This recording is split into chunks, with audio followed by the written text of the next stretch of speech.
Sommaire de l'actualité nationale et internationale la plus pertinente du jour, ici sur ICI Noticias Canada.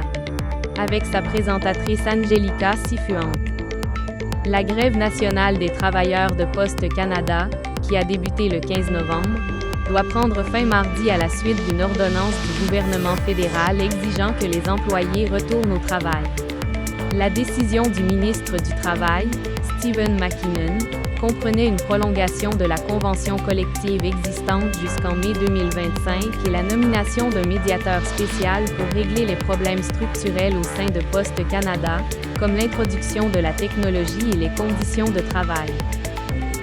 Des milliers de familles de la région de Montréal sont aux prises avec des pannes de courant prolongées, qui ont débuté vendredi dernier à la suite d'une forte tempête accompagnée de vents et de pluie records dans la région. La tempête a privé d'électricité plus de 400 000 clients au Québec, même si Hydro-Québec a réussi à rétablir le service pour la plupart des personnes touchées. Toutefois, certains n'ont toujours pas d'électricité en raison de problèmes d'accès dans les zones les plus durement touchées. Les premiers ministres canadiens ont affiché une position unifiée contre les tarifs douaniers proposés par Donald Trump, dans un contexte de tensions commerciales entre le Canada et les États-Unis. Ces mesures, qui comprennent des tarifs de 25% sur l'acier et de 10% sur l'aluminium, sont justifiées par Trump par des raisons de sécurité nationale, une politique similaire à celle qu'il a mise en œuvre lors de sa première administration. Ces tarifs pourraient avoir de graves répercussions sur l'économie canadienne et les consommateurs américains, en augmentant les coûts de produits essentiels comme le pétrole, dont le Canada fournit 60% des importations américaines. Un récent sondage au Canada révèle un mécontentement important à l'égard du gouvernement fédéral dirigé par Justin Trudeau, 78% des répondants estimant qu'il est temps de changer de direction au pays. Cela reflète un mécontentement croissant à l'égard des libéraux, seuls 19% des citoyens estimant que le gouvernement mérite d'être réélu. De plus, les préoccupations concernant le coût de la vie, les soins de santé, l'accessibilité au logement et l'économie sont les enjeux les plus importants pour les Canadiens à l'heure actuelle. Deux écoles de Winnipeg, Oak Park et Elmwood High School, ont été fermées lundi après avoir reçu de graves menaces par courriel la veille. Dans le cas d'Oak Park, une alerte à la bombe a été signalée, ce qui a provoqué l'intervention immédiate de la police de Winnipeg pour enquêter sur la situation.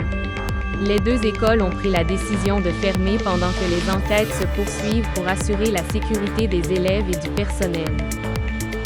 La Ville de Québec va de l'avant avec un ambitieux projet de tramway, évalué à 7,6 milliards de dollars canadiens, dont l'achèvement est prévu en 2027. Ce système de transport est conçu pour gérer le trafic urbain, réduire les émissions et offrir une alternative durable à l'utilisation de la voiture. Le plan comprend des lignes principales qui relieront les principaux secteurs de la ville, facilitant l'accès des citoyens et réduisant les temps de déplacement. La ministre des Finances Chrystia Freeland a annoncé lundi qu'elle démissionnait du cabinet fédéral. L'annonce a été faite dans une lettre qu'elle a partagée sur X, anciennement Twitter, lundi matin. Voici un résumé du texte de la lettre de démission de Freeland. Cher Premier ministre, ce fut un honneur pour moi de servir le gouvernement, de travailler pour le Canada et les Canadiens. Nous avons accompli beaucoup de choses ensemble. Vendredi, vous m'avez dit que vous ne vouliez plus que je sois votre ministre des Finances et vous m'avez proposé un autre poste au sein du cabinet. Après réflexion, je suis arrivé à la conclusion que la seule solution honnête et viable est de démissionner du cabinet. Je sais que les Canadiens reconnaîtront et respecteront cette approche. Ils savent que nous travaillons pour eux. Inévitablement, notre mandat au gouvernement prendra fin. Je serai toujours reconnaissant d'avoir eu l'occasion de servir au sein du gouvernement et je serai toujours fier du travail que notre gouvernement accomplit pour le Canada et les Canadiens. Je me réjouis de continuer à travailler avec mes collègues en tant que député libéral et je m'engage à me présenter à nouveau pour mon siège à Toronto lors des prochaines élections fédérales. Avec gratitude. L'honorable Chrystia Freeland. N'oubliez pas de vous abonner à notre chaîne YouTube et de nous suivre sur Facebook sous le nom ICI Noticias Canada. pour être toujours informé des nouvelles les plus importantes et des analyses approfondies. Merci de nous avoir choisis comme source d'information de confiance.